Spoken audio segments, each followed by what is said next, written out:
नमस्कार, मैं हूं शीतल कलस्कर और डायबिटीज पर चर्चा के इस खास टॉक शो में आपके लिए लेकर आई हूं एक नई सीरीज जिसमें हम डिस्कस करेंगे डायबिटीज और उससे होने वाला खतरा और उससे किस तरह से बचा जा सकता है। और इस विषय में विशेष प्रकाश डालने के लिए आज doctor Rakesh Pareek sir, who is diabetologist, Jaipur से सर हमारे साथ जुड़े हैं। नमस्कार सर, बहुत बहुत धन्यवाद आपका हमारे साथ इस शो में जुड़ने के लिए। कार्यक्रम को आगे बढ़ाने से पहले मैं आपसे निवेदन करूंगी, कृपया आप अपने बारे में संक्षिप्त में परिचय दें हमारे दर्शकों को।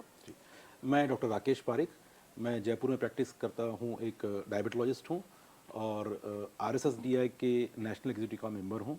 उसके अलावा मैं जयपुर में एक मेटाबॉलिक सोसाइटी है उसका फाउंडर हूँ।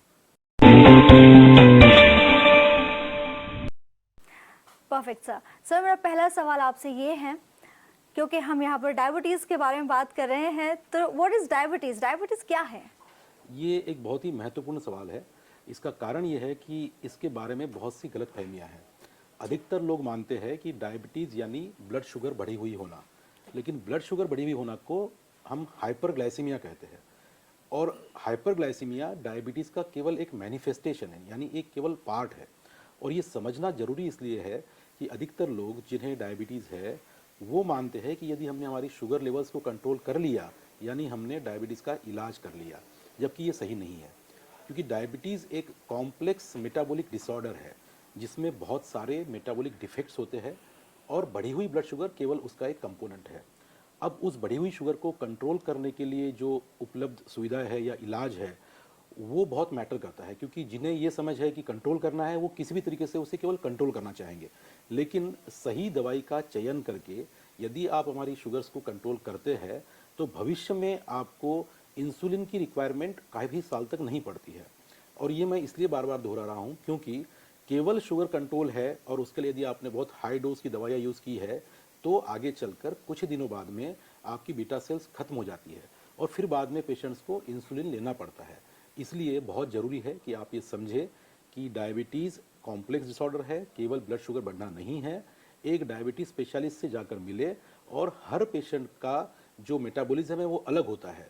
उनके मेटाबॉलिज्म के हिसाब से उनके लिए यदि सही दवाई चुनी जाए, जिसे प्रिसीजन मेडिसिन कहा जाता है, तो काफ़ी लंबे समय तक आप केवल गोलियों से शुगर को कंट्रोल कर सकते हैं।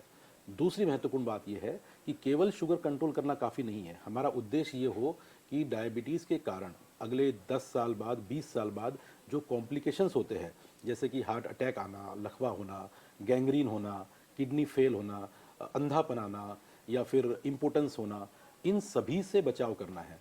इसलिए जब आप इलाज शुरू करते हैं वो इलाज अगले 20 सालों तक स्वस्थ रहने के लिए आपको करना होता है।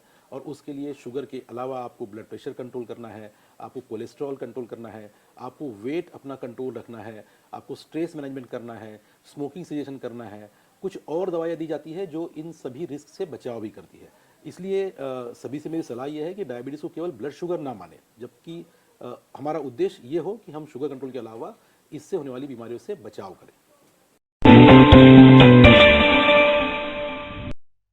बहुत ही सुंदर तरीके से सर आपने एक्सप्लेन किया है। और मेरा दूसरा सवाल आपसे ये है कि डायबिटीज़ होने का खतरा किसे सबसे ज़्यादा है?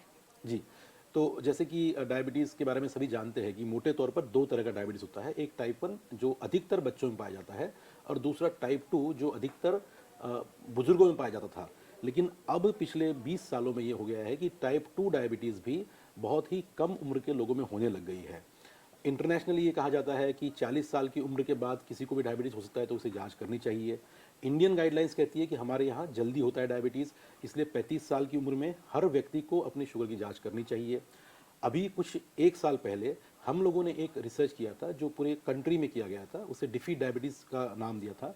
उसमें हमने ये पाया कि 25 साल से कम उम्र के लोगों में भी टाइप 2 डायबिटीज़ बहुत ज़्यादा प्रिवेलेंट है, यानी बहुत से बच्चों को आजकल टाइप 2 डायबिटीज़ हो रहा है। अब ये रिस्क किसे ज़्यादा है, ये कैसे पता किया जाए? सबसे पहली बात तो यदि आप इंडियन हैं तो एक रिस्क फैक्टर है, इसलिए आपको 25 साल की उम्र से बाद में रेगुलर शुगर चेक करनी ही चाहिए। दूसरा, इसके साथ में यदि आपके परिवार में किसी को डायबिटीज़ है, माता को, पिता को, भाई बहन किसको, तो आपको शुगर की जांच और जल्दी शुरू करनी चाहिए। और ख़ासकर उन बच्चों को जिनके माता पिता दोनों डायबिटिक है, उनमें बहुत से बच्चे हम देखते हैं जिन्हें 15 साल की उम्र में, 16 साल की उम्र में डायबिटीज़ हो जाता है। तो इसलिए यदि आपके माता पिता दोनों को डायबिटीज़ है तो और भी जल्दी आपको शुगर चेक करनी चाहिए। इसके अलावा एक फैक्टर जो बहुत इंपॉर्टेंट है वो ओबेसिटी है। तो जिसका वेट ज़्यादा है, जो एक्टिव लाइफस्टाइल नहीं फॉलो करते हैं, उन लोगों को भी बहुत कम उम्र से अपनी शुगर चेक करते रहना चाहिए। बहुत ही सुंदर जानकारी सर आपने दी है और ये जो अमूल्य ऐसी आपकी जानकारी है, इससे यकीनन हमारे जो दर्शक हैं उन्हें इससे फ़ायदा होगा। डायबिटीज़ और इसके कंट्रोल के बारे में आप अधिक जानकारी पा सकते हैं। उसके लिए आपको लॉगिन करना है हमारे फेसबुक पेज पर डायबिटीज़ पर चर्चा। साथ ही साथ हम उपलब्ध है यूट्यूब, इंस्टाग्राम और ट्विटर पर भी। जल्द ही मिलते हैं हमारे अगले सीरीज़ में। तब तक के लिए धन्यवाद। Thank you sir.